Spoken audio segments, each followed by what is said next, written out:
Welcome into Cooking with Margie. I'm Eric Stafford. This is Margie Mansure, and we are here today with another great recipe. Now, I see some nice vegetables here.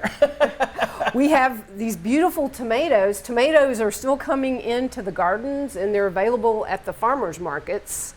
And these have they look like the heirloom tomatoes and stuff. They've got like a darker color to them. Yes, they have a variety of colors. Yeah. I mean, some of these heirloom tomatoes can be black, yellow, Yeah, I love the yellow orange, ones. all colors. Just so beautiful. But even more than their beauty is their flavor. They're delicious. That's the best part. And you can just pop them into your mouth. Okay. Tomatoes are great like that. Just fresh out of the garden. Yeah. But I like to add them to dishes as well. Oh, cool. So today we're going to make a pasta salad with herbs and tomatoes. Oh, okay. That sounds great. Yes, get them while we can. So your job is going to be to cut these tomatoes into little pieces. Okay. All right. So maybe more bite size. A little bite size. Yeah. Either half or quarter, and then you're going to put them in this bowl. Okay. So that was 1 pint of tomatoes. Okay. And I'm going to make a little seasoning for them. Oh, okay.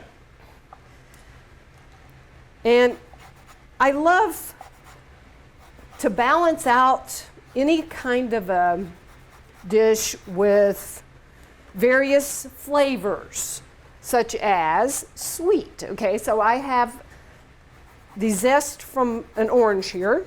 Okay. That I'm going to put in with our pasta and tomatoes. Okay.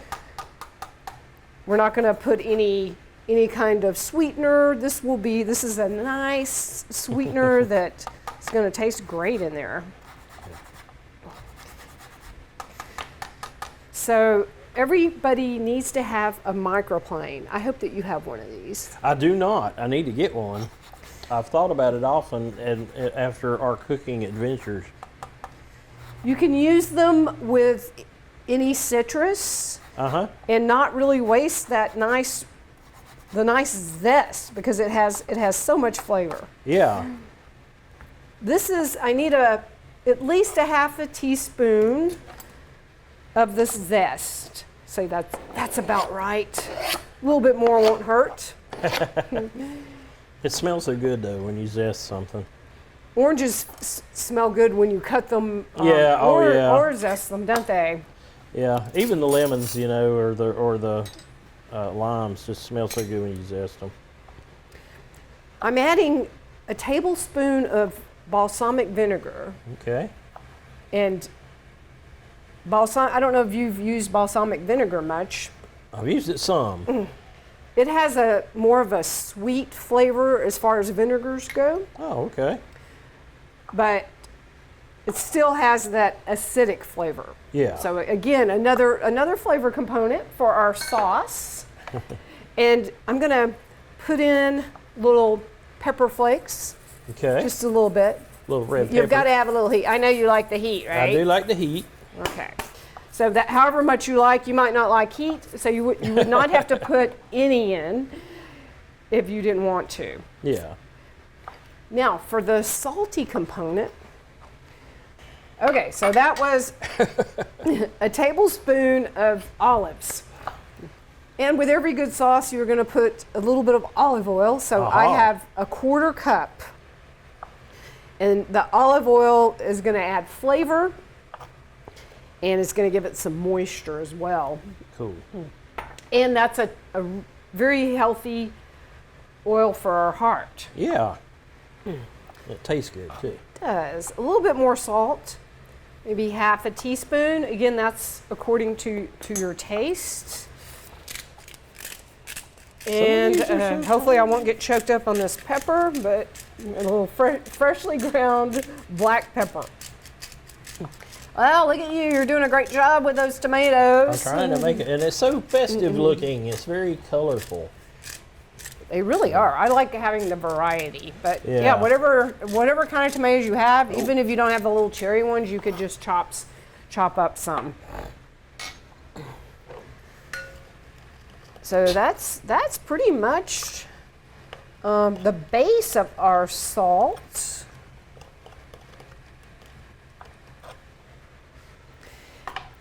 And the herbs that we're going to use today are the parsley and basil. And the basil smells so good. We were talking about that before we started. Yes, I've how already fragrant. chopped up some of that. Yeah, you could smell it right when you walked in the room, Yeah, couldn't when you? you walk in the room, you can smell it. It was very fragrant. And that is still growing in gardens, but it's at the end of its life now, for sure. They're trying to go to seed. Yeah. But some stores still have them. You don't want to store basil in the refrigerator because it'll turn black. Oh, really? That's right. I like to store it like you would a bouquet. Just put it in some water and you can store it at room temperature. That's a handy tip. I didn't know that.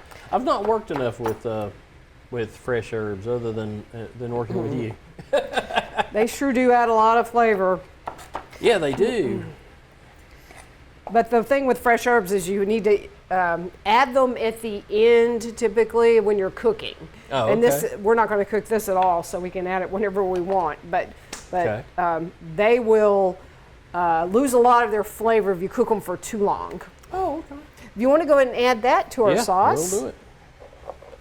Oh, beautiful. Beautiful. I got a stray over here. It's getting towards the end of summer, so we won't be able to find these too much longer. The ones that come right out of the garden. Yeah. I guess if you had a greenhouse, you might be able to grow them. Yeah.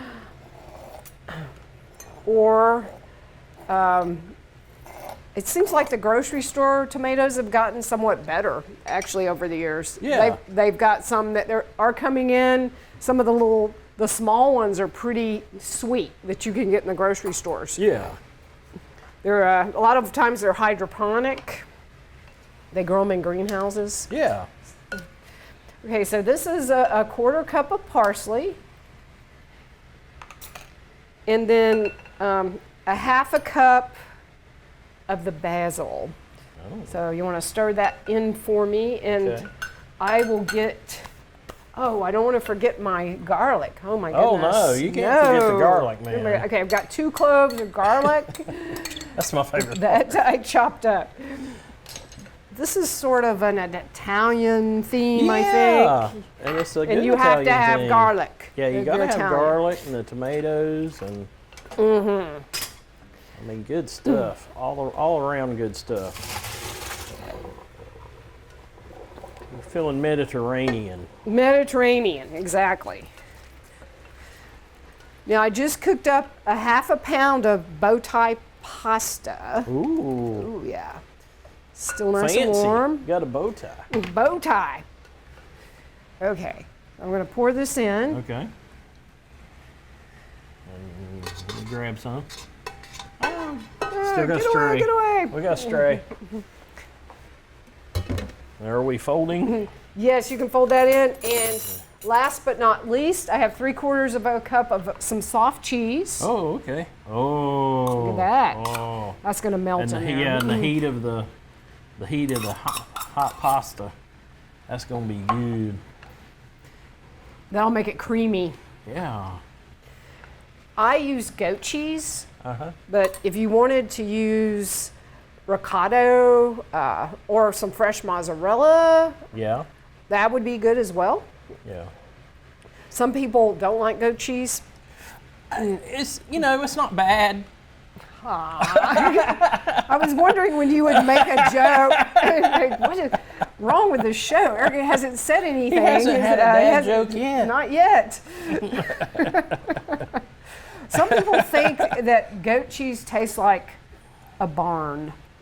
Really? That's what I've heard, which is hard for me to imagine. But Now, when I was, well, I still am. I'm lactose intolerant, but when I was a kid, they didn't have Similac and all that stuff, so I had to drink goat's milk. a lot of times people can tolerate goat's milk. It seems to be easier to digest Easier on you. than the cow's milk. Yeah. It's easier to break down. And I'm trying to get that cheese to break down. there's one big hunk there. Oh, you see a hump? It's close. It's close. close. Yeah. It's in there somewhere. It's getting there. Wow. That's Yeah, it's really melting it. It's doing really It good. is. It looks like we have a nice little sauce there. Yeah, we have a nice little goat cheese sauce. And of course, to garnish it, we can always add a little bit more cheese. Yeah. All right, Eric. I think that's good. Good enough. That Good will enough for the melt in crew. due time. Yes. So I want you to be the taster. All right. See what you think of that. Okay. That was, see how simple that was. Yeah. Really easy. Yeah. Now, Now I got mine, and you got. Oh, okay. haha. Why don't you give me that Parmesan cheese there? There you go. Parmesan. All Oh. right. Look at Look that. at that. A photo finish. This could be served cold. I have had it cold. Yeah. And I personally, I like it warm. It's good warm, but it's Yeah. also good cold. And another thing I did was sautéed shrimp and put on top of it for an entree. Oh, okay. But you could do that with chicken or any other type of protein. But yeah, it's great. So you like it? Mm-hmm. Loving the goat cheese and the pasta. Getting a little bit of the heat from the pepper right now. Yes. Yeah, good Not stuff. not every bite may have that heat, but it might sneak up on you. Yeah, but it's a slow heat, so it's not like, wah, it's not really getting you. All right. But I love it. It's very light. It's a great kind of summery dish. I'm really glad you like it, Eric, and I hope that maybe sometime you'll get one of these zesters, and you can make it at home. And you wouldn't have to have the orange in it if you don't have a zester. Yeah. Or you could peel it. If you wanted to have the orange zest, you could peel it with a vegetable peeler and then just chop it up. And you'd have little pieces. And that might be nice, just as nice, honestly. And now that you mention it, I am tasting the citrus to it. And it doesn't really necessarily taste like orange. It's just like it's a little sweetness and a little zest. Exactly. Well, you do have a refined palate, I have to say. So thank you for helping me cook this recipe. Yeah. I'm looking forward to trying it myself. It is getting to be around lunchtime. Yeah, and I'm looking forward to cooking this for my family because I think they'd enjoy this. And I hope you all enjoyed our presentation and give the recipe a try.